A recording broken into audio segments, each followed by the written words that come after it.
Hey, what's up, everybody? You're listening to Classic Kiss, presented by the Soundcheck. As always, I got my two co-hosts with me, Tyler. What's up, everybody? And Beau. How's it going, everyone? And we got a good show for you guys today. We're finally back into the groove of, no pun intended, but we could go ahead and get right into it if you guys want. All right. Yeah, Ace Frehley, which was released on September 18th, 1978, along with the other three solo albums, which they're all self-titled, but they were released as Kiss albums, so it is in the Kiss catalog, so to speak. And so recorded by Eddie Kramer and produced by Eddie Kramer, and as well as Ace, obviously, since it is his solo album. Which Eddie Kramer is kind of a recurring name we've had over the past, I'd say, 5 or 6 episodes. I mean, especially since Alive, really. He's kind of had his hand in everything except for Destroyer. And, I mean, who can blame Ace for going with Eddie? You know what I mean? Because him and Eddie have this chemistry that's very good and very evident on this album, for sure. And Eddie, like we've talked about before, is one of Ace's heroes in the recording world, at least because he's worked with all of Ace's musical heroes and people like Jimi Hendrix and Jimmy Page, Led Zeppelin as a whole, you know, and all that different stuff. So it's really cool to see like a joint project between these two, because Eddie has always had, you know, high regards in terms of Ace, or high praise in regards to Ace. And I'm glad that they got to kind of just unleash on an album together without, no offense to Gene and Paul or Peter or anybody, but just those two, you know, going for it. A couple other things about this album. We got Anton Fig on the drums for most of these songs, except for like one, I think, that I saw. I want to say it's just Fractured Mirror. Yeah, Fractured Mirror.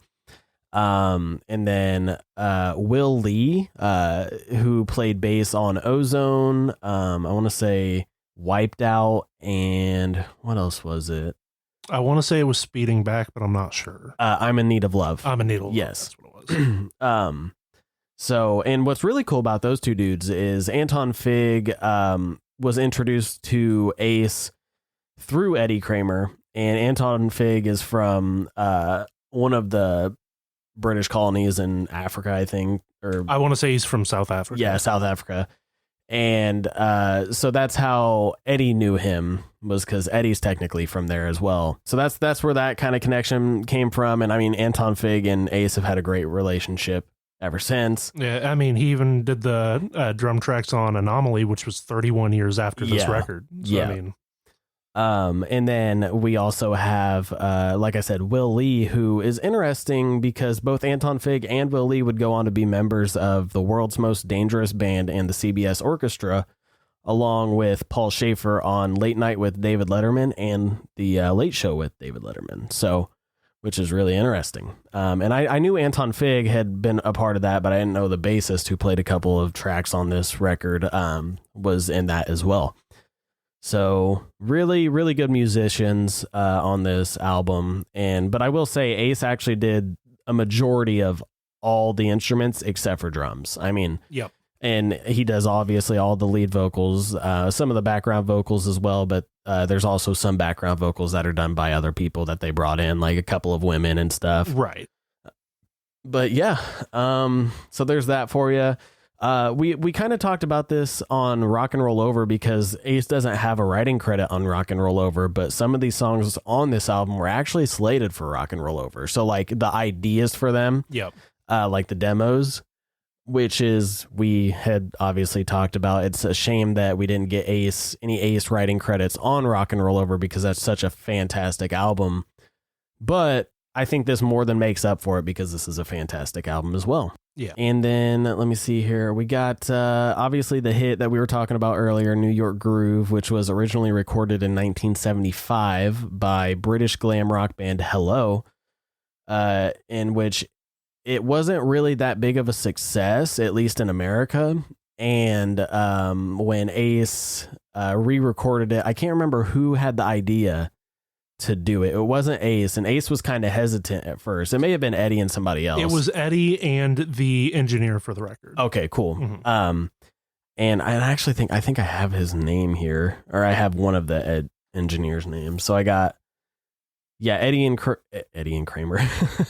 Eddie and Rob Freeman were the lead engineers, and then Eric Block and Don Hunerberg were the assistant engineers. So I'm guessing it was Rob Freeman or one of those other guys. Yeah, it was Rob.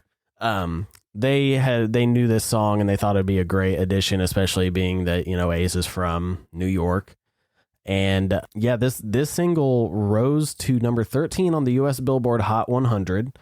It is the highest chart placement for any singles from the 4 solo albums. This album became certified platinum on October 2nd of 1978. So literally like 2 weeks practically after it was released. Yep. And they shipped 1 million copies of it, but I think they shipped 1 million copies of every single each record. Yeah. Which was a huge fuck up, in hindsight, because they had to recall a bunch of those just because, I mean, when you send out 1 million copies, like if it was just a singular album, like, yeah, Kiss could have easily done that. But when you sell over 4 million copies total, like technically 4 different albums at 1 million copies each, like that's just a lot of, Yeah. And I mean, it is, but that's also the thing I think is weird is they always talk about how that was a big fuck up for Casablanca. But they were all certified platinum in 2 weeks. Really? So I don't know how bad it really could have been because platinum is 1 million in America. Maybe it was one of those things where like the first week they were kind of or the first couple of days they were kind of shitting themselves like, oh fuck, you know. But yeah, and then this is the highest selling of the 4 Kiss solo albums, I believe. That's at least what Wikipedia told me. I know. Yeah, it is. It just barely outsells Jeans. Okay, gotcha. So yeah, those are just some of the general info that I have on this album. I will say this was recorded at the mansion, as they call it. I think it was technically the Colgate Mansion in Sharon, Connecticut. It was like a really beautiful like estate on like a big mansion, like not like a nice house, like a legit mansion, one of those that you would see in like a movie. And there was like flakes of paint like falling off the ceiling, like some of the rooms were kind of dilapidated a little bit, like it was starting to show some age because it had been abandoned for a couple of years, but there were still some rooms that like held up. And I know Ace said like they recorded a bunch of his acoustic stuff in the library room, I think it is. And because it had like this really like nice, like wooden carved, like mantles and stuff like that, just like across, like all throughout the room. And so they did a lot of the acoustic guitar in there for Fractured Mirror, and because of the acoustics of the room. And that's what they did throughout the entire mansion. They just found different rooms for different acoustic like vibes, not acoustic guitar, but just in general acoustics, for like different vibes. And they would just record whatever they wanted. Like I think they put the drum set for Fractured Mirror on the 2nd floor stairway. Yeah. And put the mics, or they put the drum set down on the 1st floor, and they put the microphones up on the 2nd floor stairway to get like a really large reverberated sound to put in there. Yeah, they also did a lot of the stomps for New York Groove on the stairs. Oh, okay, gotcha. And so really cool recording techniques. And even Ace said, like in his book, he was like, I think me and Eddie got along really well, especially on this album, was because I didn't care if he wanted to experiment with stuff like that, Whereas with Kiss, like it was a little bit more by the book. Like we need to do it this way, we need to do it that way, we need to get it done like at this time and all that different stuff. Whereas Ace was like, yeah, man, do your fucking thing. Like you've worked with people like Jimi Hendrix and Led Zeppelin, and I think he even worked with Eric Clapton. I feel like I can't remember. Was it? Yeah, he's done something with Clapton. Yeah. I'm just not sure what it was. And he was just like, dude, like you do you know what you're doing, and I trust you to come up with some really cool stuff. And I think this was like one of the first times that Ace had ever recorded a guitar solo backwards or something like that. Like actually recorded it backwards, because I know there's a lot of rumors out there that say that Strange Ways was recorded backwards, but really what it is it was recorded, and then there's a certain section in the guitar solo that they say they just like cut the tape and like just like flipped it over and reversed it. So he didn't actually record it backwards.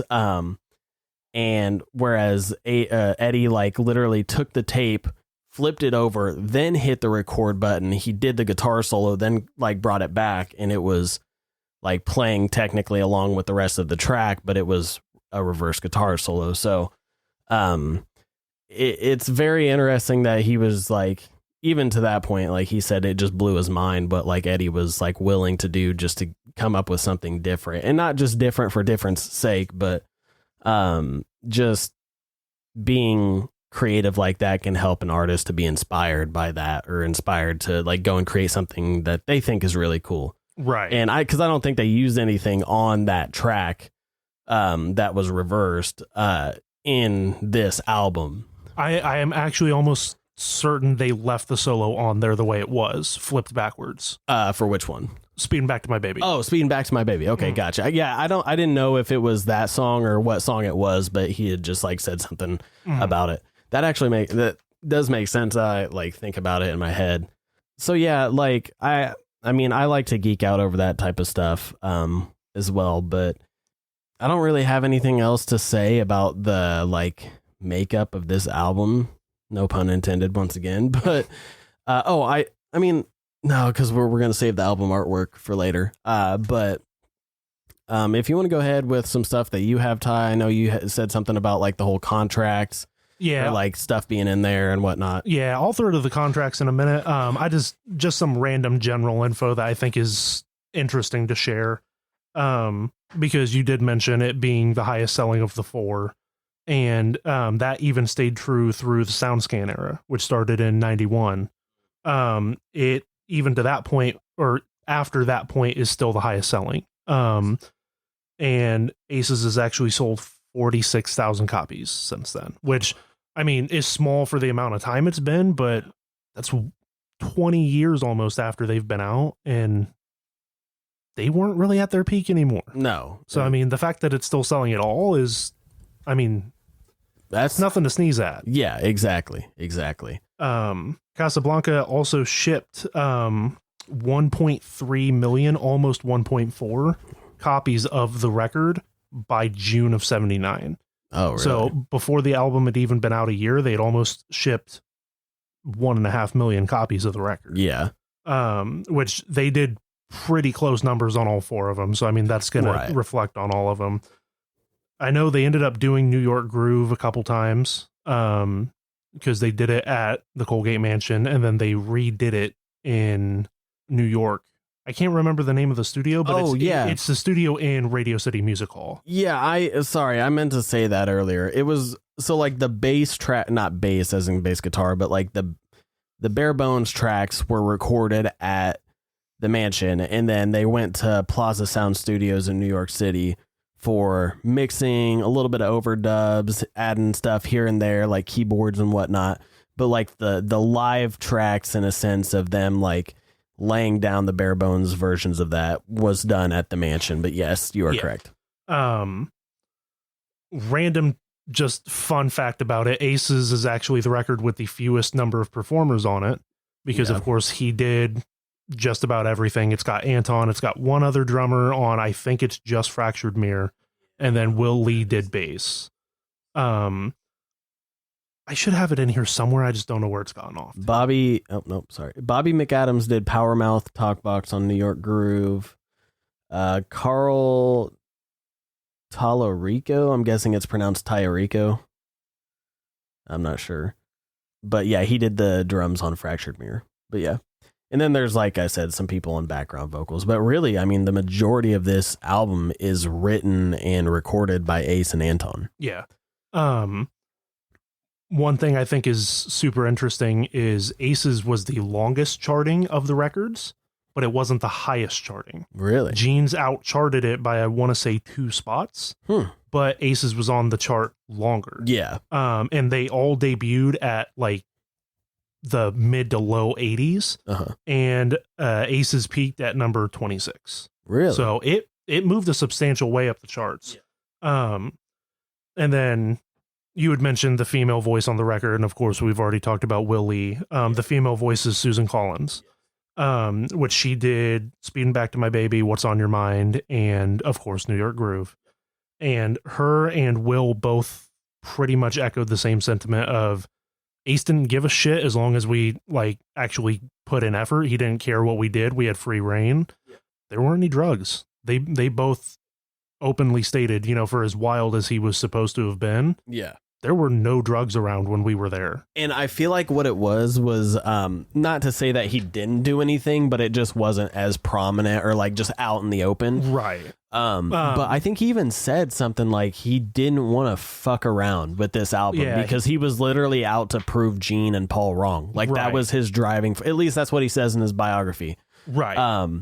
He was like, he just wanted to prove them wrong and show them that he is a good songwriter and that he can do it on his own, you know, and not have to like that they're not going to be his saving grace or, you know, the only reason why he's good is because he's in Kiss, blah, blah, blah. But that doesn't surprise me is that he didn't want, because he may have said that in his biography. I can't remember that he didn't have anything like kind of out in the open. Yeah, there wasn't a bunch of drugs. No, he pretty much said during that time, other than drinking, there really wasn't anything going on because he was trying to outdo them. Yes. And then of course you mentioned Rob Freeman, engineer. He would actually go on to engineer The Elder and Lick It Up. Wow. Yeah. So really? So he did a couple other records with them, and then he is actually the guy that installed Paul's home studio. Oh, that's cool. Yeah. He also even said that like once Ace got comfortable singing, because I guess they would start the sessions with him laying on his back in the dark with a like bottle of champagne in his hand. And then as he kept getting more comfortable, he'd like, because he had the mic in one hand, a bottle in the other, and he'd stand up eventually, and gradually he'd just be like getting up, going with it. Right. And he pretty much said that once Ace got comfortable, there were almost no other vocalists that he had ever worked with that were as easy to work with. With the exception of Paul. Really? He pretty much said the only other singer I've ever worked with that was easier to work with than him was Paul, because Paul would go in, nail everything in one take, and they wouldn't have to worry about it. Yeah. That's awesome. Yeah. Which I will say real quick, since we're talking about the vocals, Ace's vocal performance on this entire album is fucking great. Yeah. Like listening to Shock Me compared to some of these songs, which I love Shock Me, but you can tell he was like how timid he was with his vocals on Shock Me, which still doesn't sound bad. But man, on this album, he fucking goes for it. Like, especially on songs like Speeding Back to My Baby, Rip It Out, What's on Your Mind, I'm in Need of Love a lot, and Wiped Out. Like, those are just really like, he goes for it and gets a lot of grit in his voice. So like, props to him on like, he definitely ventured out of his comfort zone on this, you know? Yeah. I actually think my favorite vocal performance, kind of skipping a little ahead with this one, but I think fucking Ozone is one of his better vocal tracks on here. I really do enjoy that song. Fuck. I am good. All over the place. No, today. You're good. One thing I think is interesting is the band Sweet, who I can't remember if they did the cover or if they did the original for Ballroom Blitz, but they've done one of them. I'm almost positive. And then I think they are also the band that did Fox on the Run, which Ace covered on Anomaly. Yes. They actually, around the same time Ace covered Fox on the Run, they did a cover of New York Groove. No shit. But they incorporate parts of Empire State of Mind into their cover of New York Groove. Interesting. Yeah. Huh. One that I thought was weird that I don't think I mentioned at the time. I guess Eddie has said that he thinks Anton digged some of the drums on the studio tracks for Alive 2, but he can't confirm which songs they were, which is why he's hesitant to bring it up, because he remembers him being at the studio during those recording sessions, but he can't remember for what tracks. That's interesting. Yeah. Wow. Yeah. Which of course Peter was injured around that time. So if he did, it would make sense. It's not like it's just some random ass pull out of nowhere. Yeah. And I mean, especially at that time, like there was definitely, obviously we talk about the cracks beginning to show. The cracks were fucking there. Like, yeah. Like they were massive, especially at the end of Alive and starting to go into Kiss Meets the Phantom and the solo albums. Like they were there, but yeah. Yeah, that's really interesting. Because I feel like, and I'm not trying to be a dick, but I really do feel like engineers have really good memories of like who worked on what, because it's such a visceral part of being in the studio, and that type of work is like, you know, they're always there. You know what I mean? Like they're the one person other than maybe like the like lead member of the band, which I mean, Gene and Paul usually were. Right. But especially with like Gene and Paul, like I'm sure they were there for a majority of stuff, at least throughout the 70s, like if not all of it. Whereas Ace and Peter were kind of like known to like get their stuff done and then leave, or like if they couldn't get a takedown, they're like, fuck it, I'll come back later and do it when I'm like feeling better about it. So, but like the engineers and the producers are always there practically. There's very little instances where, I mean, the producers nowadays can just show up for 5 minutes, be like, yeah, sounds good, and fucking walk out. I love Rick Rubin, but that's basically Rick Rubin to a T. Another one. Yeah, right. Yeah, fucking DJ Khaled. Like, it just, like, back then, it just seems like, especially somebody like Eddie, because he was really heavily involved in the recording process as well, not just the producing aspect of it. Right. So it wouldn't surprise me, but that's actually really cool. I'd like to maybe look into that a little bit more. Yeah. I think it's interesting that Russ Ballard, who is the guy that wrote New York Groove, he was actually in a band. I think the name was Argent. That sounds familiar. I know, and I can't figure out why it sounds familiar to me, but I agree. Yeah. But Argent actually opened for Kiss in 74. And after that time period is when Russ Ballard left the band.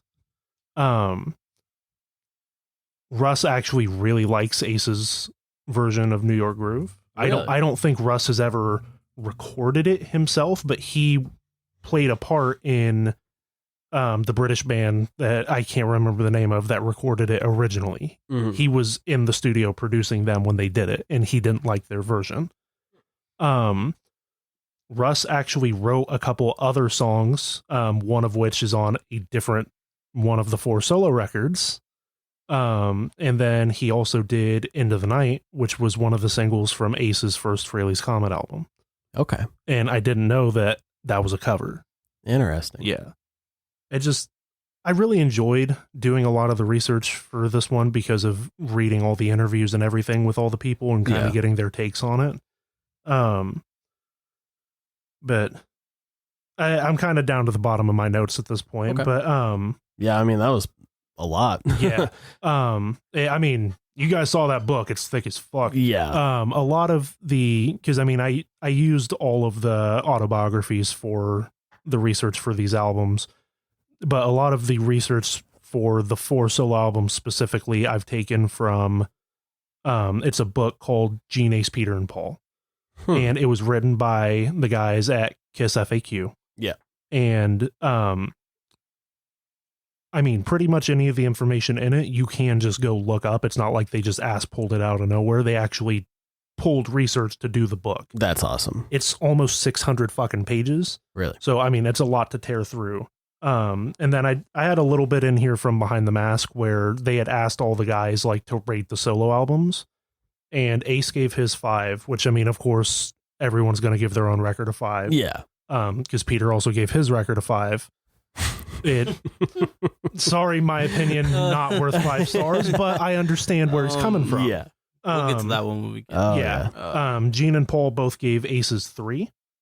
Yeah, that to me was just weird. Like, yeah, they lowballed it on purpose, which a 3 is better than average, but still, it's like, yeah, I don't know. And then Paul himself actually said he was happy for Ace when he heard Rip It Out because he thought the song was fucking awesome. Yeah, I remember reading that. Mm-hmm. That's good. That reading that specific sentence made me feel so much better. Right. Because of all the animosity that has built up around all of them. I'm just like, there's one fucking good moment. Yeah. You know, at least there's that. It's nice that he gave Ace his due, you know? Yeah. And then before I get into any of the solo albums, I just want to like throw to you real quick, just because, or the contract stuff, just because it is a minute. So I just wanted to make sure that before I started throwing this out, I didn't cut off anything you had to say. I just wanted to make sure I gave you the chance before I went into this, because I mean, of course, I kind of feel bad, 'cause I haven't gotten really much information to go with here, so I mean, it's been you guys for the most part. Which I mean, that's fine. You did, of course. We've mentioned it before on the podcast that we all work together. Beau actually, the last week has just started a new job. Yeah. So, I mean, it's understandable. And this podcast was kind of just last minute. A little bit, yeah. Because I know you had all the preparation of info for us to record Peter Criss and Ace Frehley at the same exact time. Yeah. And I said, no, fuck it, we'll just go with Ace. Yeah. And so I was hoping you weren't going to be like, oh, let's do Ace and Paul, because Paul's is the one I have the least on right now. You're good. But I've had Ace and Peter. I wasn't going to do that. Yeah, I've had Ace and Peter done for about a month and a half at this point. And then since this is the first episode of the solo albums, I wanted to bring up the contracts in this specific episode. Right. Not because of Ace, but just because it's the first. Yeah. I mean, we all kind of know the history that they've built up around the solo albums of, we were breaking apart. There's this big bleeding wound that we were trying to staunch. Mm-hmm. So we split up and did the fucking solo records. If you actually look at the records, fuck me, I can't talk right now. If you look at the contracts that they signed with Casablanca in, I think, January of 1977, which of course is a year and a half before these come out. Mm-hmm. And it's right before Love Gun. They actually, in the contract, have the option to do solo records. Casablanca at any moment could request solo records from them, but the band also had the right to turn them down and basically suffer no penalty. So they could flat out tell Casablanca, we're not gonna do that, even if they put a gun to their head and said do it, and legally Casablanca could do nothing about it. Yeah. Which has been heavily speculated that it was basically just Neil Bogart being a gambler the way he is, and basically assuming worst case scenario, I still get stuff out of him.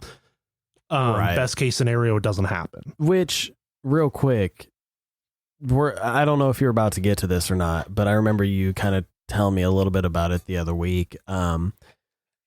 Did they had like I want to say, how many albums was their first contract for? It was like they had to get like 5 or 6, right? Or something like that. So their first contract, I believe, was a 5-record deal, and Alive not counting toward that record deal because it is previously released material. So the one in 1977, of course, would have started with Love Gun. And their contract specifically, they did actually mention, like, if it is a compilation of previously released material, basically a best of album, it doesn't count towards the masters you have to turn in to continue to fulfill this contract. So basically that was kind of how they outlined it, was anytime they turn in a master, it counts as one record unless it is previously released material, or if they did do the solo albums count as half a master. So since they turned in 4, it only counts as 2 records. Gotcha. Yeah. Which I think is fair, especially because they're not expecting him to go off and do solo records. Why would they bother counting it? Right. But in the contract, they also gave the option of, if the artist doesn't turn in a master within X amount of time, and I want to say it's just about every 6 months or so, which I think it's 6 months from release until next turn in, so it's closer to like 8 or 9 months basically. Gotcha. That Casablanca is within their rights to release a compilation album, which is where Double Platinum comes from. Yeah. Because of the time from Love Gun to Alive 2, they technically did not fulfill that time gap in the contract. Interesting. So Casablanca basically went, all right, we can do whatever we want with their old material. Let's put out a new album. Yeah. Hence Double Platinum exists. And that was another thing which was pretty common practice at the time, was the length of the records. The contract specifically details that they can't have a record fall under 25 minutes or go over 50 minutes, which was pretty common. But I mean, of course, there are still artists that would exceed that time limit. Yeah. Whether that was a breach of contract or not, I don't know, don't care. Metallica. By that time, I think that had kind of worked its way out a little bit. Right. But yeah, and then if the band released a double album, so like Alive, for example, in even though it is previously released material, because it is so long, it is a double album. Mm-hmm. If they turned in a double album, it only counted as one master. Yeah. So instead of being 2 towards knocking their contract out, it only counted as the 1. Yeah. Basically, due to how the contract was set up, Bill Aucoin began pushing hard for the solo albums from the very start of 78 to try to knock out more masters off of their contract. Yeah. Because there's heavy speculation that Bill and Marks and Glickman, who were the other managerial team, were trying to get them off of Casablanca. They actually, as the band's managers, they made pure profit from the records because they didn't have to put anything into the recording. Yeah. So Marks and Glickman and Bill made an unspecified amount of money that I think actually exceeded what the band made from the records. Wow. The band received a total payout between all 4 members of $2 million for the solo records. So, I mean, they just walked out, made $500,000 just for doing these. Yeah. That's not a bad payday. No, that's not. But that's a lot of the contract stuff for the records, is that it did exist. It wasn't like this was just some concept they came up with to last minute ditch, just to or pitch to try to save the band. This already existed. Gotcha. This wasn't out of nowhere. And based on a lot of what people have said, most of the recording for the solo albums were done before they did Phantom. With Gene's actually being almost done by that point. Oh, wow. Yeah. So the fact that they always tell the story of, oh, you know, we went and did Phantom, and then at the end, Ace or Peter, whoever the fuck we want to say this week, basically said, oh, I'm walking out. That just doesn't really fit. You know, it's a cool narrative, but it doesn't work. Yeah, I was going to say, because this says, basically, because this says that filming for Kiss Meets the Phantom of the Park began in May 1978, but that doesn't mean that that's when the band themselves were doing a lot of the, you know, recording. Because I mean, that's the thing with movies, is sometimes actors don't come in until like the last minute, or sometimes actors get all their shit done right at the beginning, and then a lot of other scenes with like other shit is, you know, like done at a different time. And so, and I think this was recorded in between, from what Wikipedia told me, it was like end of May, early June through July.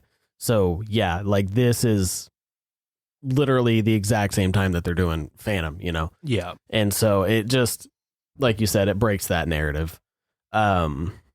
Yeah, but was that pretty much it on your end? Yeah, for the most part, I think I've touched on just about everything I care to, because some of it gets a little too into legal, and like, A, that's just boring. B, not necessarily boring, but boring for a lot of listeners. Yeah. Because I don't want to go through all the, if artist doesn't produce X blank, blah, blah, blah, blah, blah, then label, because that's literally how it's even worded. It's not even if Kiss and then Casablanca. It's artist label. Yeah. And I mean, it's going to get hard to follow at some point. Awesome. Well, I think we can go ahead and wrap that section up and then just go straight into the album artwork, if that's cool with you guys. Sounds good to me. Cool. All right. We'll be right back. All right. And we're back with the album artwork breakdown. This portion of the show is usually pretty fun. I don't really know if it's going to be too long today because, I mean, there's just not much to break down. But yeah, we have Kiss, Ace Frehley. Like I said, this is technically a Kiss record. So, of course, they have the logo up in the the upper left-hand corner.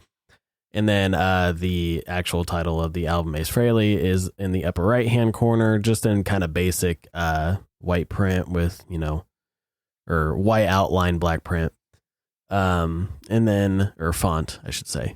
And then, yeah, I mean, the design itself, I really like the solo album designs. I like how simple they are because, I mean, obviously with Ace, you just have Ace's face. But I like that this is where they introduce like the colors to kind of go with the characters per se. Yeah, and so the colors, of course, play into their outfits, and I mean they continue to kind of use them in association still.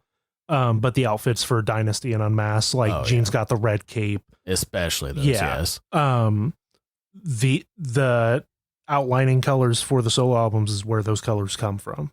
And so, I mean, you're 100% correct. This is the birth of those associations. Yeah. And in my brain, I can't picture them without them. Yeah. It's so like, I mean, and then in the later years back in the reunion tour and stuff, Ace started doing a little bit. I mean, actually, he does it in Dynasty, but he does it as well when they do the reunion tour. A touch of blue over the eyes. Yeah. And because Peter started doing that with the green too. Yeah, as well. And I mean, this just looks really cool, in my opinion, because it's very vibrant, I think. Yeah. You know what I mean? It like the color palette is just really cool. Ace obviously has blue, which is interesting. I don't know if it's just this rendition of the picture, but he kind of has a little bit of green, like a reflection, you know? Which I actually like the way these look, because if you don't know they're painted, you could almost assume it's a picture of him with a blue light behind him. Yeah, that's what I like. They're so well done. And actually, I do want to say the design was done by Dennis Wollock, who I believe did a couple of their recent albums. The person who actually did the actual artwork itself, his name is Araldo Carugati. I don't know how to say that last name. It's spelled Carugati. But so those are basically the two primary dudes on the solo album covers. And I mean, like I said, not much to talk about. It does look like he's wearing his the Love Gun costume. Oh, is it Love Gun? Yeah. Okay, gotcha. Because it's the silver. Gotcha. Yeah. I couldn't tell because I know that the Destroyer costume kind of has like that V-shaped thing too, but I feel like it's black right there instead of it being open chested. I think so. Yeah, it is definitely the Love Gun costume that you can kind of see. And yeah, I think it's awesome. Just the design of it. And like you said, it looks like it could be real, like a real photo. If you're not like paying attention to it and just kind of glance at it, it really does look like a real photo. What do you think, Beau? I think you guys just pretty much already said it. I mean, it's a simple picture of his face, but like the shading on it too just looks amazing, honestly. Cool. Yeah, I don't really have much else to say about it. What would you give it out of 10? I mean, if you guys want to give it a rating, we can. I mean, they're basic, but we'll go ahead and give it a rating. Yeah, which I mean, if I'm being honest, they're some of my favorite covers. Oh yeah, and I hate to say that because, I mean, it kind of takes away from the next couple episodes, but I almost feel like I have to rate them all the same, and I'm not mad about that. Yeah, I'm gonna give it a 9. There you go. All of them are going to be the same for me too, but I'm going to give it an 8. There you go. Fair. I'm probably going to go with an 8 as well. That's just what comes to mind when I come, because I love these and I think they're top notch, but the simplicity is kind of what holds it back, but that's not in a bad way. You know what I mean? It not even holds it back. That's the reason why I don't give it like a 9 or a 10, is because it's simple. It gets the job done. There's no other way to design these solo albums, in my opinion, for like the artwork wise, than this right here. Yep. And they did a great job with the fucking marketing, I think. Oh yeah. On that. Hey, I mean, they could have made it the posters they put inside each one of them.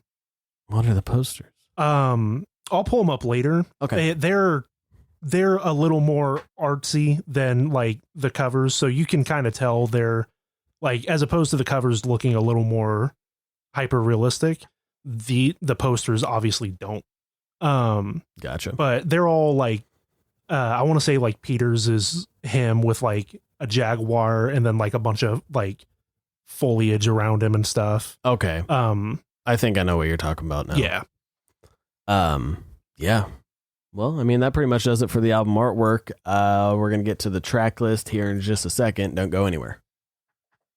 All right. And we are back with the track list breakdown. And we're just going to get right into it. We got track number 1, Rip It Out, written by, obviously, Ace and Larry Kelly and Sue Kelly. And I haven't really done much research on those two people. Not really. I don't really know who they are. I mean, I probably should have before the episode, but I'm guessing they're either husband and wife or some type of relatives because they both have the same last name. So, yeah. This song is a fucking great opener. Yeah. Just right off the beginning, because I mean, right off to start this song, you have Anton Fig hitting the snare drum. I think, right? Because it's just like a fuck my shit up on that. And but yeah, just great introduction to like how this album is gonna play out. I think it's really catchy, and I don't really know if I have anything else to say about it other than Ace's guitar work is fucking phenomenal. Great solo on it as well. And I don't know, anything you guys got to say about it? I like that little section was just drums. Oh yeah, there's a little bit of a drum solo. Yeah, and it's actually a double track. Yes, thank you for bringing that up. It is double tracked, so yeah, just a great opener to an album. We got track number 2, Speeding Back to My Baby. I really like this song. Just it kind of gives me weird Baby Driver vibes. The bam, bam, bam, like where it's, and because I think it comes from that kind of blues shuffly kind of sound that they were going for, and I think he just pulled it off better here. And it's just a more fleshed out track, obviously. Yeah. This was written by Ace and Jeanette Frehley, which was his wife, one of his first wives, was it? Yeah. Yeah, it should be.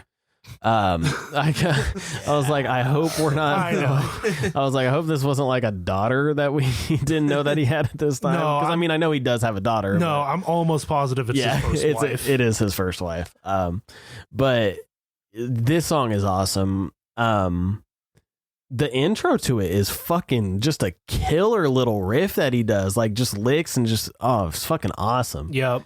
And I mean, I'm not gonna lie, like, some of these riffs were pretty fucking, like, not heavy, but like they're spicy. Yeah, like, especially for this. I mean, around 78, you're getting people like Van Halen jumping into the scene and stuff like that. So obviously, like, and I'm not going to sit here and say that they're heavy or heavy metal or anything, but I mean, they had stuff like Running with the Devil and Hot for Teacher and whatnot. Oops.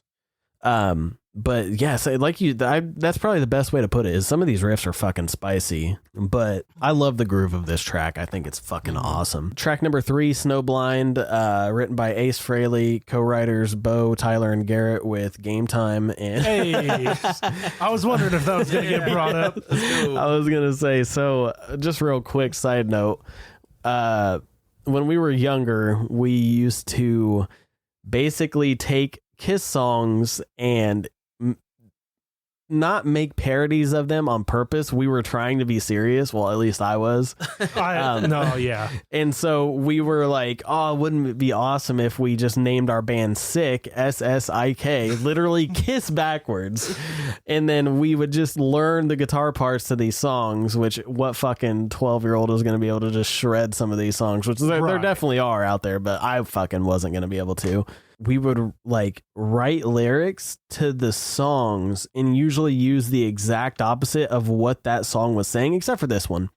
But like one of our best examples is Hell is Underwater when Heaven's on Fire. We did a parody called Hell is Underwater. And maybe when we get to is it Animalize that's on? Yeah, when we get to Animalize, I don't know if you still know where those papers are. I don't. I want to try to find them. Dude, we'll have to bring those in and read those lyrics. But anyways, for Game Time was basically a song that we wrote off of the music of Snowblind. And what was it? It was about the Illinois team, wasn't it? It was either about the Illinois team or something like that. And the University of Illinois Fighting Illini 05 basketball team, they were like undefeated up until basically like the last game of the regular season, got beat by Ohio State on a fucking last second three. But we decided to make the chorus where it's like, it's game time. We're 15-0. Game time. Now we're 16-0. It's just so stupid, man. So awful lyrics. The minds of 9-year-olds. Yes. I can't remember the rest of that chorus, but yeah, fun little story there. But Snowblind, fucking awesome song. This, in my opinion, is the spiciest riff. Oh, holy shit. Definitely I love one of the this heaviest. one so much. The fucking little half step downs. It's so good. Dude, it's also got an obnoxiously insane guitar solo. Yeah, it really does. It does. Doesn't it go on for like a fucking minute? I feel like. Yeah, it's probably like 30 to 45 seconds long. Yeah. I mean, like, it's a chunk. Nuts. And it just builds and builds until it can't go anywhere else except the end, because it's just obnoxious. He doesn't get enough credit. Oh, not at all. And I'm glad you said that, because I think Eddie even talks about I can't remember where I read this. Maybe it was in Kiss Behind the Mask, or maybe it was in Ace's biography, but Eddie talks about it. He says Ace is one of the most underrated guitar players that he's ever worked with. And he says like his guitar playing, especially during this album, was some of the best he had ever witnessed. And this dude literally recorded and produced for Led Zeppelin, Jimi Hendrix, some Eric Clapton shit, and all of that. Like, these are some heavy fucking hitters, Yeah. And it just goes to show that even like people within the industry can kind of look at Ace and be like, yeah, he's talented. He may not be as technically proficient as some of these guys, or his musicality may not be as, up to par as some people, but like his melodic playing and soloing and just like knack for songwriting is really good. So, and Snowblind is a great example of that. And then we got track number 4, Ozone, which is another one of my fucking favorites off of this. It just has such a swagger to it, what I mean? And I love the combination of the acoustic with the electric over it. It sounds so good. And I love the, I don't know if you caught that. There's multiple points in the song where he does natural harmonies on the acoustic guitar. Oh, okay. And so instead of doing like the pinch harmonics, of course, he's just going to the fret, hitting it over the fret itself. And on the acoustic under the electric, it sounds really fucking good. Damn. I didn't even think about that. It just like little stuff like that is really cool to me. And then also, like we said, the swagger of this song, but does it go into a different time signature? Like the boom, banap, banap, banap. I think so. Banap, banap. But if I'm being honest, offhand, I can't just hear it and tell you what it is. I'd have to listen to it and actually count out. But it's definitely like a switch up that really it makes it feel like it's a time signature change if it actually isn't, which is really cool, because I know a lot of people have always shit on Kiss for always being in 4/4 time and different stuff like that. Right. Which they technically ventured out on Destroyer, I believe, with Bob Ezrin on a couple songs, but I think those were more Bob Ezrin songs than anything.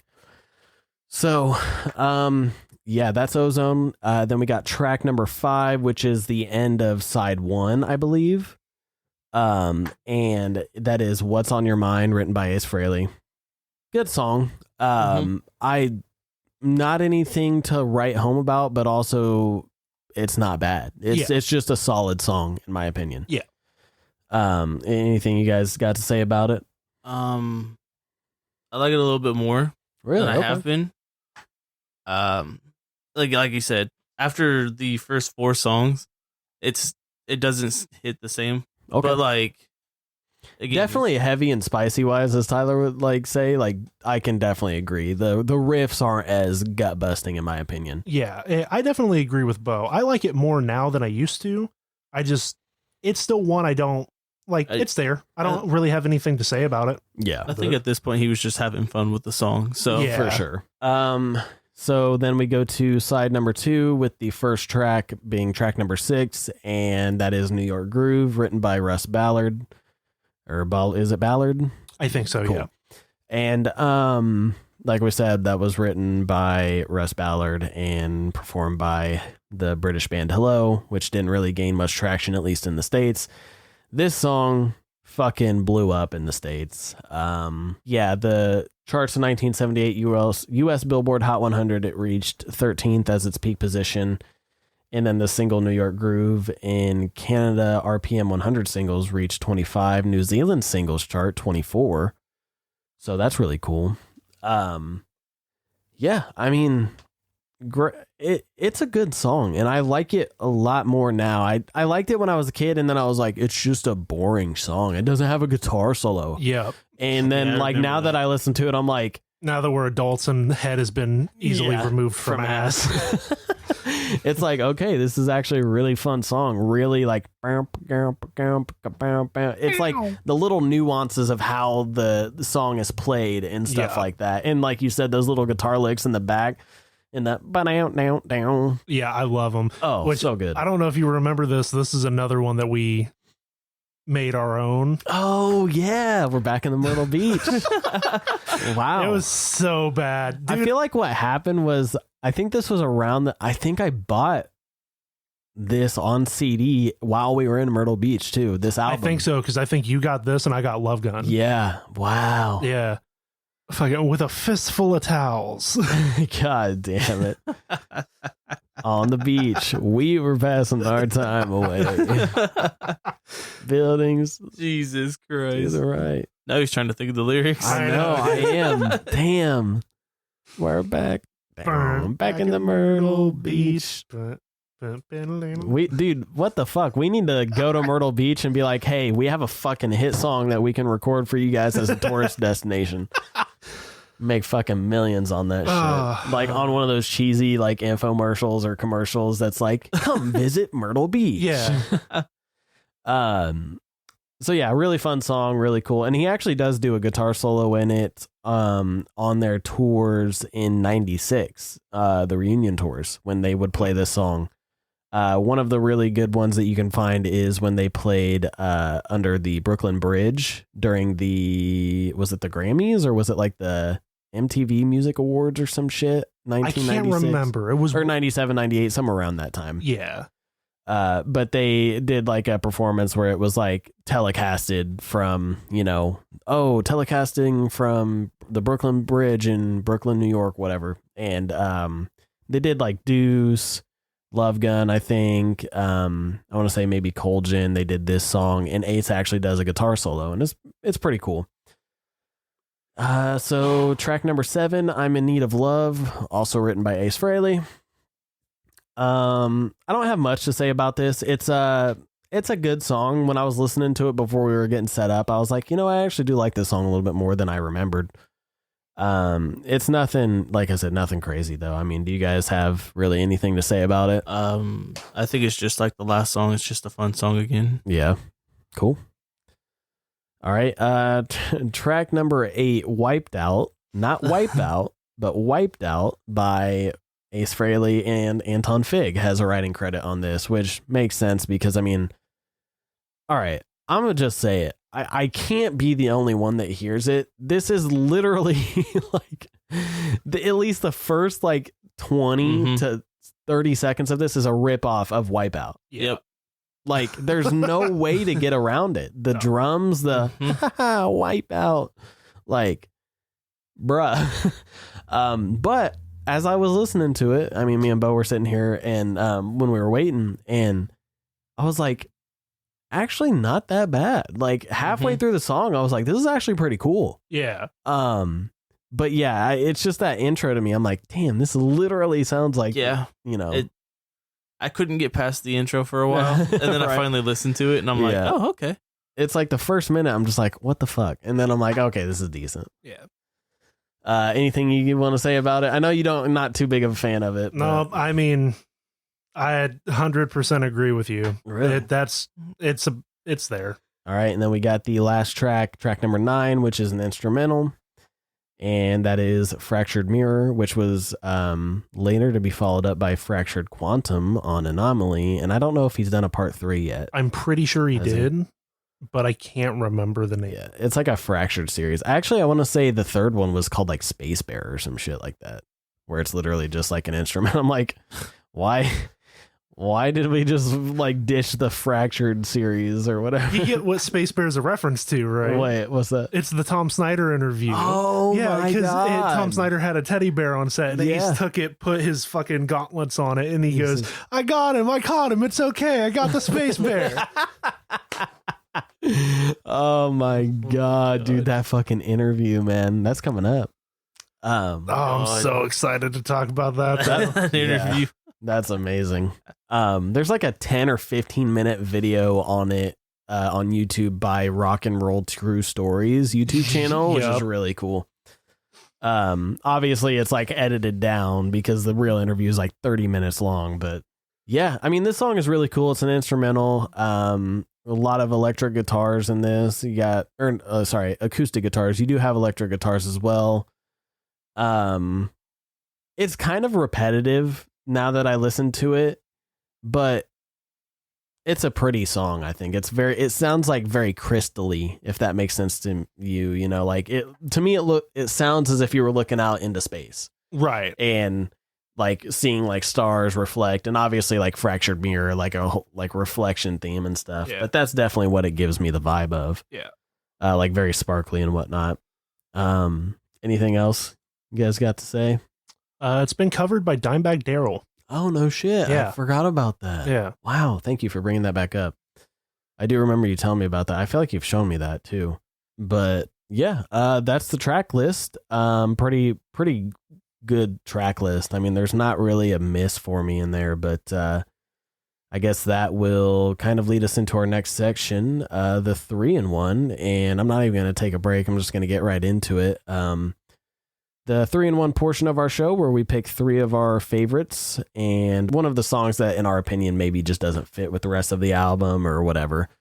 It can be anything, really. So I'm going to go with Ty. What would you say your top 3 are for the 3-in-1? This album is a little rough because, I mean, you could realistically throw any of them in there, and someone's probably going to get mad because you didn't include their favorite song. Yeah. That being said, I feel like I'm going to get fucking crucified as a guitar player because I'm not putting Fractured Mirror in there. I'm sorry to say that. No, you're good. I do enjoy that song. It just, those first 4 to 5 songs are just so fucking good. Yes. And so I'm going Snowblind 1. Okay. Like easily 1, not even an argument for me. Wow. Rip It Out probably 2. And then I've been debating, and I still, like, even to this second, I'm not sure which one I'm going to pick. So I'm just going to, like, throw them out there. Fuck it. I'm going New York Groove. All right. Just cause. Awesome. Beau, go ahead. Top 3. Number 1 is Rip It Out. Okay. Number 2 is Snowblind. And then New York Groove. We just flipped. Fair. There you go. I'm gonna change it up a little bit. I'm gonna go with number 1, Speeding Back to My Baby. I just love that opening guitar riff.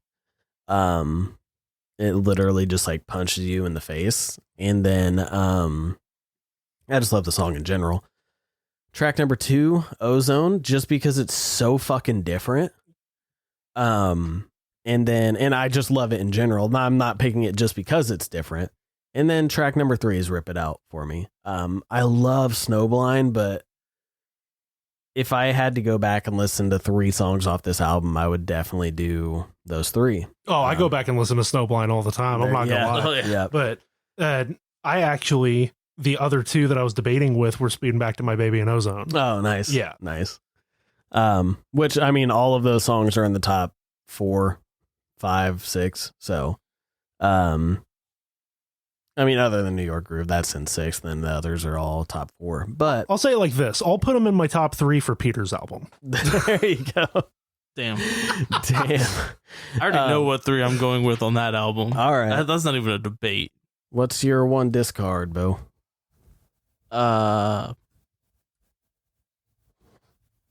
Wipe Out. Wiped Out? All right. All right, Ty, what about you? Wiped Out. All right, you guys are on the fucking same wavelength. Yep. That song just doesn't do anything for me. I'm going to just say it. You said you think you were going to get shit for being a guitar player, not having it on your top 3. I think I'm going to get shit for being a guitar player and having it as my one discard. Shit. Yeah, I like it. I'm not going to say I love it. I like it, but Fractured Mirror, man, like it to me, it's a good way to end the album. Yeah. But it is just like the one outlier in this entire album, and like I said, to me, it just kind of gets repetitive after the first minute to a minute and a half. Because like the first minute, I'm like, okay, this is cool.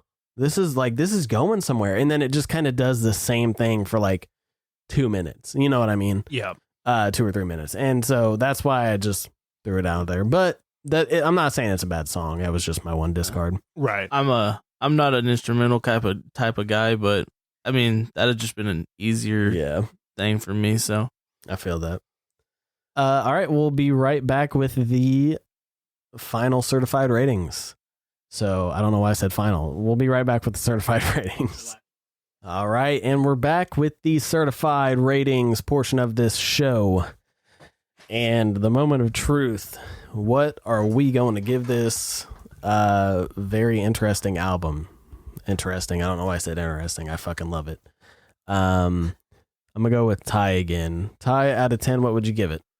I'm going to be honest. I'm going to give it a 9. It's just so well-rounded. Yep. Even the bad songs are not bad. Right.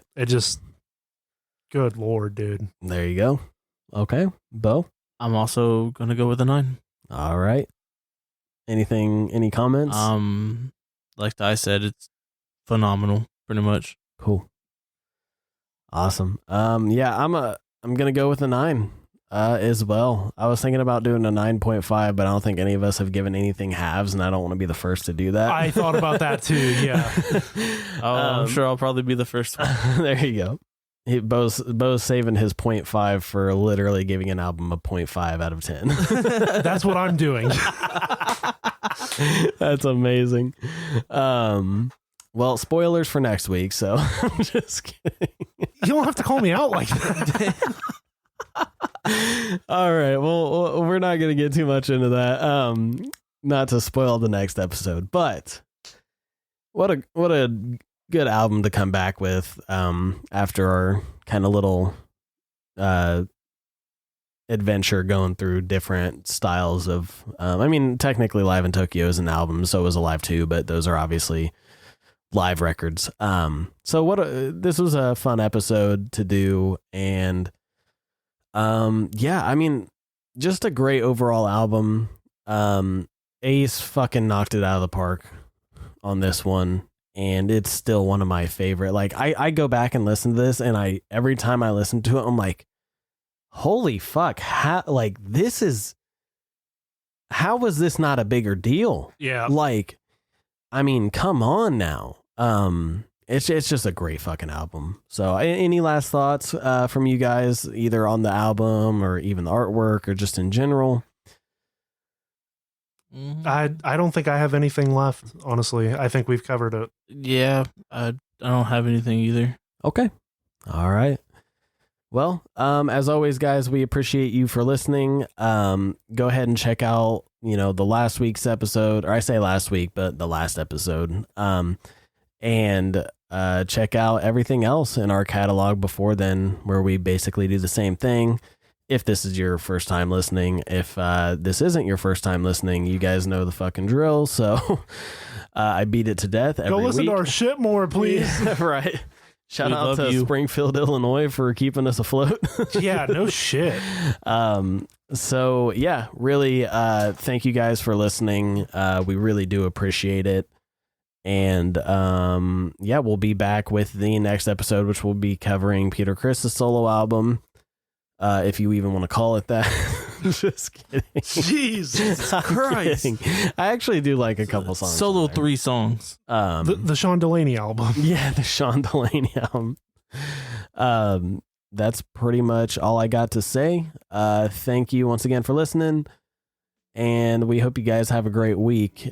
For Ty, for Beau, and myself, we'll catch you next time.